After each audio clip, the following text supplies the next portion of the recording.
Hello and welcome to Mission Perspectives, Module number 10. Today we're looking at the whole subject of urban mission.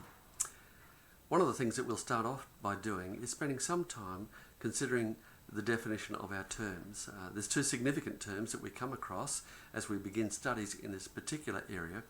The first is the term urbanisation, which simply speaks about the shift of population from rural areas to city or town centres. The other term, which we will often find in the literature that we will review, is the term urbanism. The term urbanism is used to describe the character of life living in urban centres. And indeed what we discover is that life is very different for people living in the urban centres as opposed to those who live in the more rural centres. And of course we are naturally familiar with some of those distinctions. But for many of us who live in the urban centres, we fail to recognise the very distinctive nature of what it means to live in the cities. We'll then trace the history of urbanisation as it is unfolded throughout the scriptures. We will see, of course, one of those very first endeavours to build a massive city, that being the building of the Tower of Babel. And we will see how at that time God dispersed the peoples of the world by confounding their languages. And yet for all of that we will see throughout the unfolding pages of history that there is a relentless push and a move towards the urbanisation, the gathering together of people. In fact, it's rather interesting because some people have had the perspective that the city is intrinsically bad.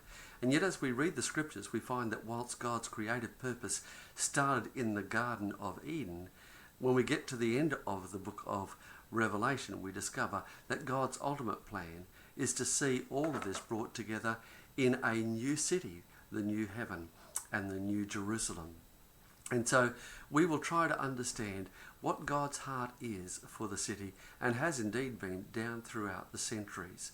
We will look at some of the more contemporary history of the development of urbanisation.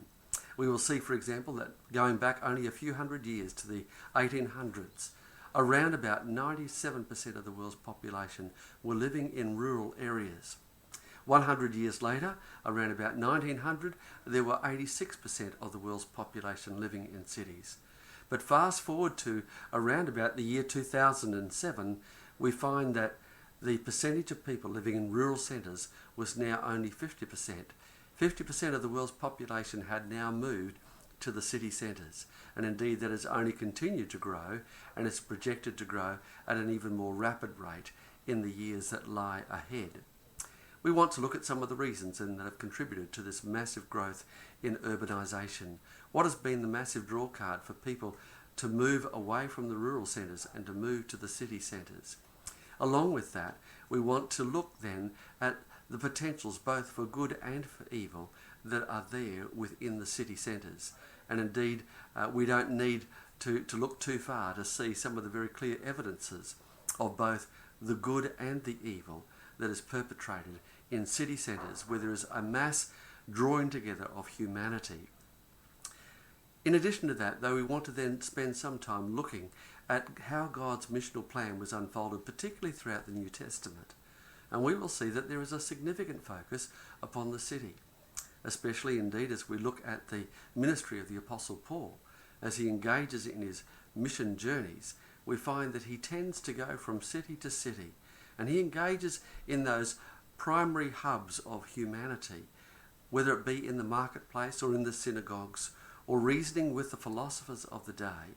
Paul seemed to again and again gravitate toward the city centres, where the message of the gospel would then be taken and pressed out from the cities into the more rural areas around about.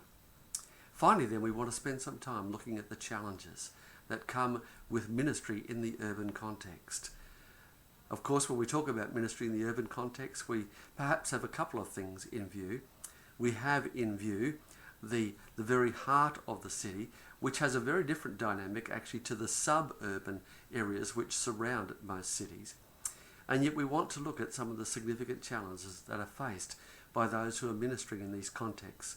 Particularly we want to look at the inner city, those areas which are often difficult to reach because of the high density residential living in high-rise residential apartments and what have you. And we want to look at some of the challenges and yet opportunities of reaching out with the gospel in those centres. We will look at some of the new expressions of missional church that are being pressed into the urban centres around the globe. We will look also at some of the church planting initiatives that have taken place in the inner city.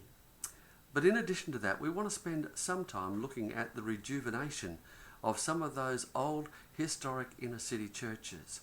Many of these churches, of course, were planted in the heart of the city long before the populations were ever even thought to have grown to the extent that they have there in the heart of the city. And many of these churches, which formerly were strong, vibrant churches reaching out to their community, have slowly begun to die because they have not reckoned with the fact that they have a new day and a new opportunity of engagement with a vastly different neighbourhood that surrounds them there in the heart of the city. We want to look at some of the research about ways in which some of these historic inner city churches may be rejuvenated, capturing afresh the new day of opportunity that God has for them to live as vibrant gospel communities that are reaching out to their residents about them. Well, I trust that you'll find that this is a really useful, challenging, and perhaps to some degree inspiring unit of study as we look at God's heart for the city. May God bless you.